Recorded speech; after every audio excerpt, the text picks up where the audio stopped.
भारत में दो नए आर्द्रभूमि स्थलों को रामसर सूची में शामिल किया गया है। पर्यावरण संरक्षण के वैश्विक मंच पर भारत ने अब अपनी मौजूदगी और मजबूती से दर्ज की है, क्योंकि अब भारत के रामसर स्थलों की संख्या शतक के करीब पहुंच गई है। यानी कि यह संख्या अब हो गई है 98। तो खबर यही है कि भारत को दो नए रामसर स्थल और मिल गए हैं। तो चलिए देखते हैं कि वो कौन से रामसर स्थल हैं। अब सबसे पहले इस खबर के अंतर्गत देखिए, इसमें दो रामसर स्थलों के जो नाम आपको दिख रहे हैं। पहला रामसर स्थल जो शामिल किया गया है लिस्ट में, वो है पटना पक्षी अभयारण्य, जो कि एटा जिले में उत्तर प्रदेश में स्थित है। और दूसरा आप यहां पर देख रहे हैं कि छारी ढांड आर्द्रभूमि कक्ष गुजरात में स्थित है। तो एक एक करके पहले इनके बारे में जान लेते हैं और उसके बाद जानते हैं कि इसका महत्व क्या है। तो सबसे पहले इस मैप को देखिए, उत्तर प्रदेश में जो एटा जिला है वहीं पर स्थित है ये। और इसके बारे में अगर बात करें तो पटना पक्षी जो अभयारण्य है, ये उत्तर प्रदेश में अगर देखेंगे तो इसके शामिल होने के बाद कुल रामसर स्थलों की संख्या जो हो जाती है वो अब इसको लेकर 11 हो जाती है। यानी कि इससे पहले 10 थे। जलेसर उप विभाग एटा जिला में ये स्थित है। और क्षेत्रफल की बात करें तो 108 हेक्टेयर में फैला हुआ यह क्षेत्र है, जिसमें कि यूपी का यह सबसे छोटा पक्षी अभयारण्य के रूप में जाना जाता है। आर्द्रभूमि जो क्षेत्र है, जो विशेषकर उसकी अगर बात करें कि कितने में वो फैला हुआ है, तो 1 वर्ग किलोमीटर में वो फैला हुआ है। अब यहां पर क्या क्या प्रसिद्ध है, तो यहां पर 300 प्रजातियों के 2 लाख पक्षी तकरीबन यहां पर हैं, मौजूद हैं। 106 से ज्यादा प्रवासी और यहां के निवासी पक्षी प्रजातियां भी यहां पर पाई जाती हैं। तो इस तरह से इसका इंपॉर्टेंस है। अब इसके बारे में अगर बात करें तो इसको शामिल किया गया है पहले स्थल के रूप में पटना पक्षी अभयारण्य को। और दूसरा स्थल कौन सा है, तो दूसरा स्थल है आपका छारी डांड आर्द्रभूमि संरक्षण अभयारण्य, जो कि कक्ष गुजरात में है। तो चलिए उसके बारे में भी जान लेते हैं। अब देखिए, उत्तर प्रदेश में जो अन्य है हमारे रामसर स्थल, उस पर भी एक नजर डाल लेते हैं। सूर सरोवर जैसे आगरा में स्थित है। नवाबगंज पक्षी विहार आपका उन्नाव में स्थित है। पार्वती अर्गा आर्द्रभूमि गोंडा में। समान पक्षी विहार मैनपुरी। समसपुर पक्षी विहार रायबरेली। सांडी पक्षी विहार हरदोई। सरसई नावर झील इटावा। ऊपरी गंगा नदी क्षेत्र ब्रज घाट से नरौरा तक। और हैदरपुर वेटलैंड मुजफ्फरनगर और बिजनौर। बखिरा पक्षी विहार संत कबीर नगर। और इसके अलावा अब ये 10 तो पहले से थे, 11वें के तौर पर आप देख रहे हैं कि पटना पक्षी अभयारण्य जो है उसको शामिल कर लिया गया है। तो ये हमारी खबर थी। अब दूसरा हमारा बात करते हैं छारी ढांड आर्द्रभूमि संरक्षण। छारी आर्द्रभूमि संरक्षण अभयारण्य की अगर बात करें तो ये कहां पर स्थित है, तो ये स्थित है हमारे कच्छ जिले में। कच्छ कहां पर है, तो गुजरात में स्थित है। इसके बारे में बात करें तो इसका जो नाम है, इसमें जो क्षारी यानी कि मतलब होता है खारा, चारी भी इसको बोलते हैं, क्षारी या चारी, इसका मतलब होता है खारा। और दंड का मतलब होता है उथली आर्द्रभूमि। तो इसी इसका शाब्दिक अर्थ है। भौगोलिक स्थिति अगर आप देखेंगे तो यहां पर जो कच्छ डिस्ट्रिक्ट है इसमें आपको यह दिखाई देगा। और कच्छ के रण के शुष्क बन्नी घास के मैदान में, ये नीचे कच्छ है और कच्छ का रण ये ऊपर वाला हिस्सा है। तो यहीं पर कच्छ के रण में, यानी कि यहां ऊपरी वाले हिस्से में शुष्क बन्नी घास का जो मैदान है, वहां पर आप उस मैदान के आसपास देखेंगे दलदली जो नमक के मैदानों के किनारे ही ये स्थित है। और यहां पर प्रवासी पक्षियों के प्रमुख स्थलों के रूप में जाना जाता है। यानी कि प्रवासी पक्षी यहां पर आते हैं। और यहां पर जैसे डाल्मेशन पेलिकन हो गया, या ओरिएंटल डार्टर हो गया, या इसके अलावा ब्लैक नेक्ड स्टार्क हो गया, या इस तरह का इंडियन स्कीमर हो गया। हजारों राजहंस पक्षी भी यहां पर दिखाई देते हैं, कॉमन क्रेन्स दिखाई देते हैं। तो हम कह सकते हैं कि जो पक्षी विज्ञानी होते हैं या जो पक्षी प्रेमी होते हैं, उनके हॉटस्पॉट के रूप में यह जाना जाता है। तो ये बेसिकली कहां पर है, तो कच्छ के रण में ये स्थित है। और दलदली नमक के किनारे स्थित है। प्राकृतिक मौसमी यहां पर देखेंगे तो रेगिस्तानी आर्द्रभूमि पाई जाती है।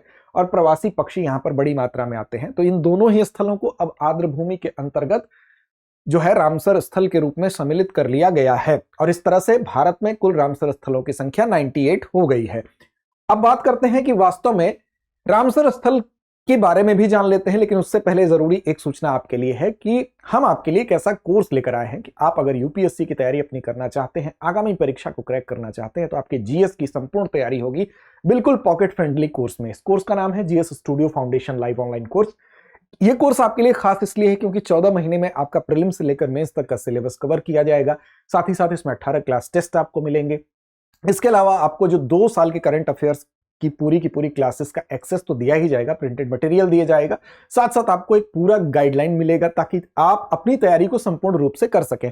सबसे जरूरी चीज ये है कि ये कोर्स आपको 24,999 में मिलता है। लेकिन अगर उसमें आप AMITABH इस कूपन कोड को अप्लाई करते हैं तो आपको और इसमें छूट मिल जाती है। इसके अलावा बैच की बात करें तो हिंदी, इंग्लिश और इंग्लिश तीनों माध्यम में है। हिंदी माध्यम का बैच 3 फरवरी से, इंग्लिश मीडियम का 4 और इंग्लिश मीडियम का 5 फरवरी से। तो ये तीनों बैच भी हैं। अब देखिए यहां पर आप जब दृष्टि लर्निंग ऐप को डाउनलोड करेंगे तो बाई पर जब ऑप्शन पर जाएंगे तो वहां पर अमिताभ कूपन कोड का इस्तेमाल करने से आपको इस फीस में भी अतिरिक्त छूट का लाभ आप उठा सकते हैं। तो इसके लिए आपको दृष्टि लर्निंग ऐप डाउनलोड करना होगा या डिस्क्रिप्शन में आपको लिंक मिलेगी, वहां से भी आप जा सकते हैं। अब देखिए रामसर कन्वेंशन की बात कर लें, क्योंकि रामसर कन्वेंशन के तहत ही सबसे पहले जो इस तरह के जो वेटलैंड्स होते हैं उनके संरक्षण की दिशा में प्रयास किया गया था। यानी कि जो आर्द्र भूमि होती है, आर्द्र भूमि क्या होती है, तो जो दलदल कीचड़ युक्त भूमि होती है या पीठ भूमि होती है या कहीं पर अगर पानी है वो प्राकृतिक या कृत्रिम रूप से दोनों तरीके से है, स्थिर या बहता हुआ पानी हो, दोनों स्थितियों में इसके अंतर्गत शामिल किया जाता है। 6 मीटर से अधिक गहराई वाले जो समुद्री क्षेत्र हैं वो भी इसमें शामिल होते हैं। ये एक प्रकार का इकोटोन होता है, यानी कि स्थलीय और जलीय पारिस्थितिक तंत्र के बीच में एक संक्रमणकालीन जो भूमि होती है उसके रूप में इसको जाना जाता है।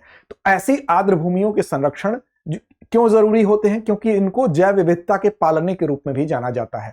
और आर्द्र भूमियों के क्षरण और ह्रास को लेकर, क्योंकि इसका बहुत सारा रोल होता है जैव विविधता को बचाने में, जैव विविधता का पालना इसको कहा ही जा रहा है।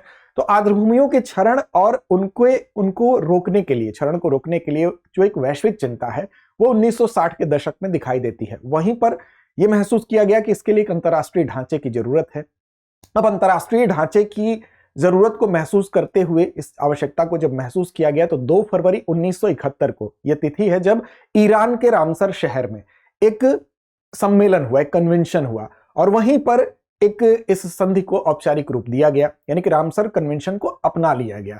अब यहां पर फिर यह संधि 21 दिसंबर 1975 को लागू हुई थी, यानी कि अपनाया जरूर 2 फरवरी 1971 को गया था, लेकिन यह संधि लागू कब से होती है, 21 दिसंबर 1975 से लागू हो गई।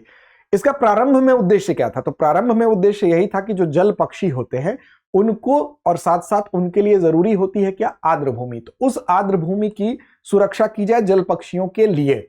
बाद में क्या हुआ, इसका दायरा व्यापक हो गया और पारिस्थितिक, आर्थिक और सांस्कृतिक महत्व को भी इसमें जोड़ दिया गया। यानी कि इन आर्द्र भूमियों का पारिस्थितिक इंपॉर्टेंट क्या है, इकोनॉमिकली ये कैसे सपोर्ट करते हैं और साथ साथ इसका कल्चरल इंपॉर्टेंस क्या है, इन सारी चीजों को इसमें जोड़ते हुए एक इसका दायरा जो है हम कह सकते हैं कि बढ़ा दिया गया। फिर इनका संरक्षण, इनका प्रबंधन, फिर इनका अंतर्राष्ट्रीय सहयोग कैसे बेहतर हो सके इस दिशा में, जैव विविधता को कैसे ये संरक्षण प्रदान करते हैं, जलवायु विनियमन और जन जागरूकता, ये सारे पक्षों को इसमें जोड़ दिया गया। तो फिलहाल आपको याद रखना है कि 2 फरवरी 1971 को इसको ईरान के रामसर शहर में अपनाया गया था, इसी कारण इसको रामसर कन्वेंशन के नाम से भी जाना जाता है और 21 दिसंबर 1975 से यह प्रभावी हुआ था। अब इसी के तहत वर्तमान में भारत में 2 नए रामसर स्थलों को शामिल करते हुए इनकी संख्या 98 पहुंची है, यानी कि भारत रामसर स्थलों के लिहाज से, आर्द्र भूमि संरक्षण के लिहाज से अब वैश्विक उपस्थिति में एक मजबूत दावेदार के रूप में दिखाई दे रहा है। हम इस दिशा में आगे बढ़ रहे हैं, जल्दी ही शतक भी लगने वाला है। तो 98 संख्या आप याद रखिएगा। तो चलिए अब चलते हैं अभ्यास प्रश्न की तरफ। अभ्यास प्रश्न की जिम्मेदारी आप पर है। पटना पक्षी अभयारण्य एटा के संदर्भ में निम्नलिखित कथनों पर विचार कीजिए। पहला, यह उत्तर प्रदेश का सबसे बड़ा पक्षी अभयारण्य है। दूसरा कथन है इसका आर्द्र भूमि क्षेत्र लगभग 1 वर्ग किलोमीटर है। तीसरा है यहाँ 100 से अधिक प्रवासी एवं निवासी पक्षी प्रजातियां पाई जाती हैं। अब आपको सही विकल्प का चयन करना है। सही उत्तर चुनिए। विकल्प ए केवल 2 और 3, विकल्प बी केवल 1 और 3, विकल्प सी केवल 1 और 2 या विकल्प डी 1, 2 और 3।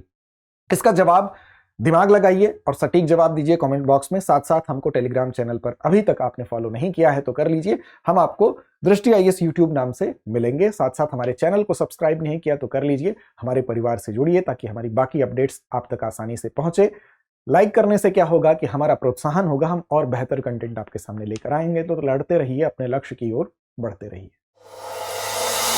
अब एग्जाम की तैयारी को और बेहतर करने के लिए हमारे चैनल को लाइक, शेयर और सब्सक्राइब करना ना भूलें।